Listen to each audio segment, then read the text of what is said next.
এই জন্য আল্লাহ তাআলা বলেন আমিনু কামা আমানান নাস, তোমরা ঈমান আনো সাহাবীদের মতো ঈমান। নাস দ্বারা সাহাবীরা উদ্দেশ্য, অনেক মুফাসসিরিনে কিরাম আবার অন্য উদ্দেশ্য নিয়েছেন। হযরত মূসা আলাইহিস সালাতু ওয়াস সালামের জামানায় ফিরআউন নামক একজন বাদশা ছিল, যে নিজেকে খোদা বলে দাবি করত, নিজেকে রব হিসেবে দাবি করত। এই ফিরআউনের কন্যার একজন দাসী ছিল। একদিন ফিরআউনের কন্যার দাসী ফিরআউনের কন্যার মাথার চুল আশ্রিয়ে দিচ্ছিল।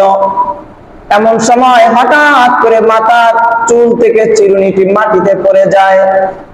ফিরআউনের দাসী চিরুনিটি উঠায় আর বলে বিসমিল্লাহির রহমানির রহিম, আমি দয়াময় আল্লাহর নামে এটি উঠাচ্ছি।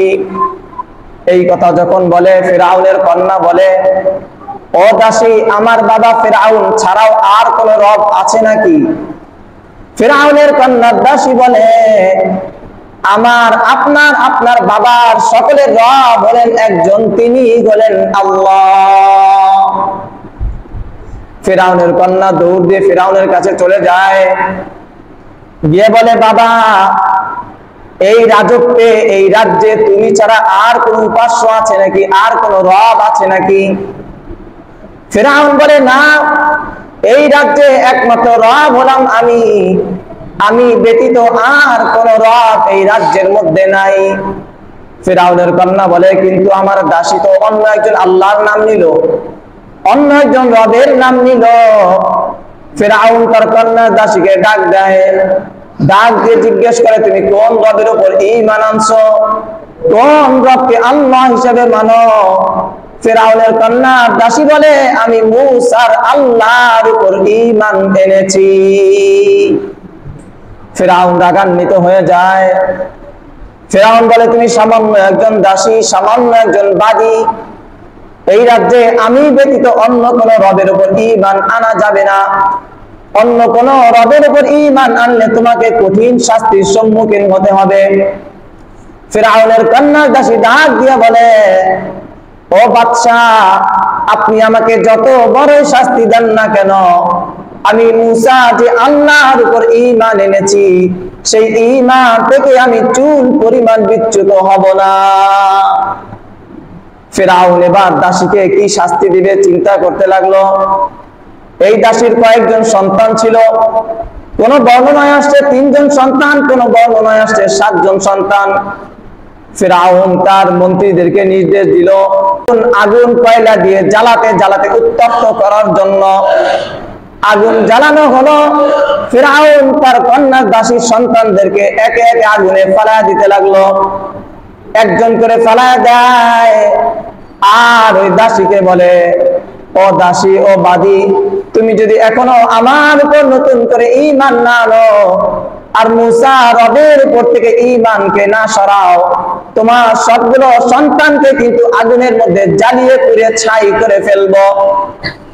ওই দাসী ডাক দিয়া বলে, ও বাদশা, আমি যে আল্লাহর উপর ঈমান এনেছি, শুধু আমার সন্তানদেরকেই নয়, আমাকেও যদি জ্বালিয়ে পুড়িয়ে ছারখার করে ফেলে, তবু আমি ওই আল্লাহর উপর থেকে ঈমান থেকে বিচ্যুত হব না। ফিরআউন একে একে সবগুলো সন্তানকে জ্বালিয়ে দিল। সবগুলো সন্তানকে জ্বালানোর পর ওই বাদী, ওই দাসীকে জ্বলন্ত আগুনের উপর নিক্ষেপ করে দিল। কিছুক্ষণের মধ্যে ওই দাসী আগুনে জ্বলে পুড়ে ছারখার হয়ে গেল।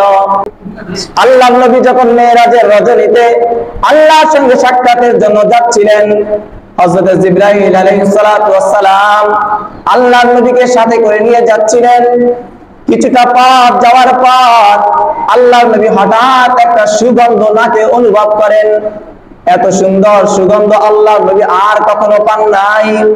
আল্লাহর নবী জিবরাইল আমিনকে ডাক দিয়ে বলে, ও ভাই জিবরাইল, এত সুন্দর সুগন্ধি পাচ্ছি, এই সুগন্ধটা কি জান্নাতের নাকি?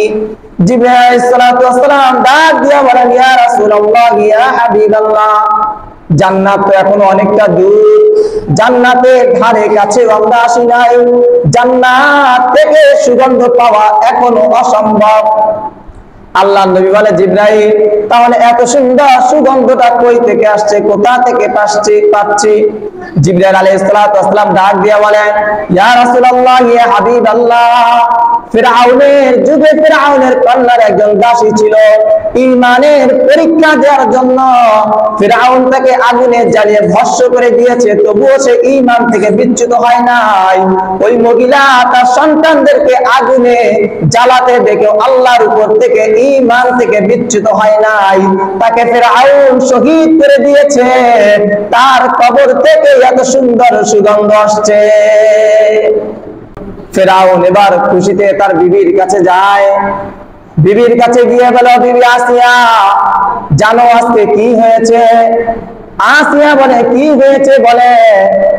ফিরআউন বলে, আমাদের কন্যা যে দাসী ছিল সে নাকি মূসা রবের উপর ঈমান এনেছিল, তার শাস্তি স্বরূপ আমি ওই দাসীকে আগুনের মধ্যে জ্বালিয়েছি। শুধু তাই নয়, তার সবগুলো সন্তানকেও আগুনের মধ্যে জ্বালিয়েছি। এবার ফিরআউনের স্ত্রী আসিয়া বলে, ও স্বামী আমার, তাহলে আপনি এটাও জেনে রাখেন, ওই দাসী মূসা যে রবের উপর ঈমান এনেছিল, আমিও সেই আল্লাহর উপরে অনেক আগে ঈমান এনেছি।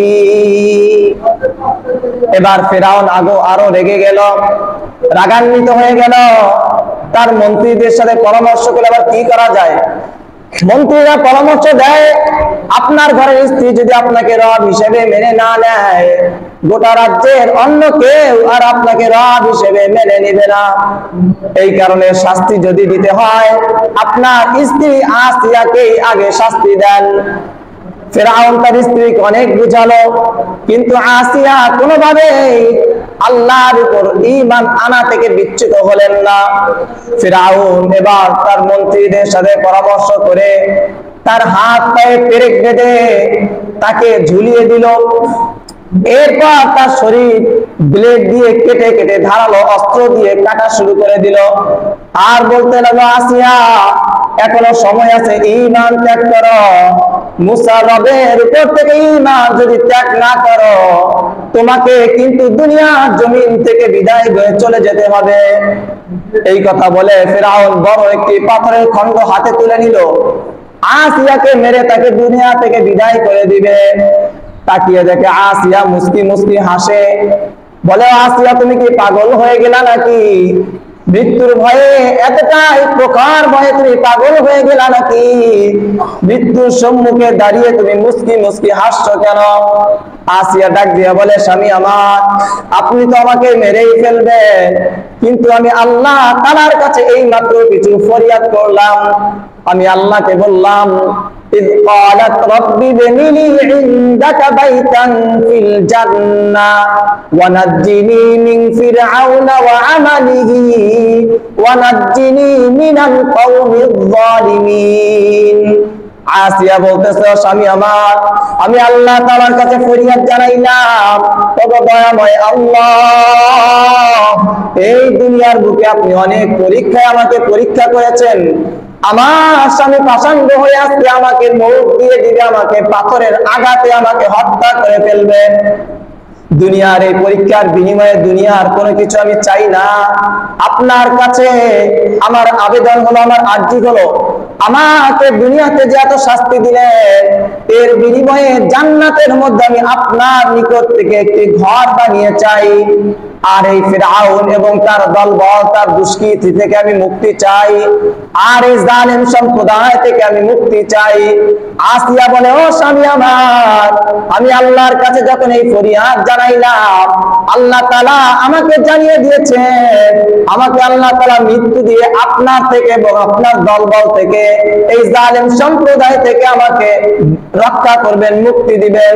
আর আমি আরেকটা দোয়া করেছি, এই জুলুমের বিনিময়ে এই পরীক্ষার বিনিময়ে আল্লাহ তাআলা যেন জান্নাতের মধ্যে একটি ঘর আমাকে দান করেন।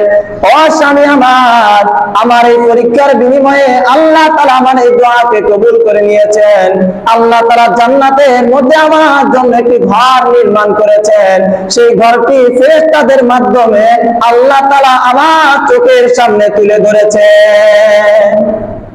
সেই ঘরটি এত সুন্দর, সেই বালাখানাটি এত সুন্দর, সেই বালাখানাটি দেখে, সেই ঘরটি দেখে আমার মনে আর কোনো দুঃখ নাই, আমার মনে আর কোনো ভয় নাই, কোনো সংশয় নাই, মৌতের কোনো ভয় নাই, কোনো আশঙ্কা নাই।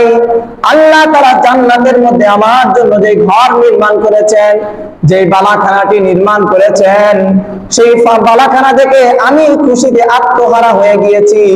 এই কারণে মৌতের সময় আমার জবানে কোনো ভয় নাই, বরং আমার জবানে আপনি খুশি আর হাসি দেখতেছেন। এবার ফিরআউন আর সহ্য করতে পারে না। ফিরআউন চিন্তা করে দেখে, মূসা রবের উপর ঈমান আনয়ন করে একজন মহিলা মৃত্যুর সম্মুখে দাঁড়িয়ে মুস্কি মুস্কি হাসতেছেন। ফিরআউন এবার বড় একটি পাথরের খণ্ড আসিয়ার মাথার উপর প্রহার করে আসিয়াকে দুনিয়া থেকে বিদায় করে দেয়।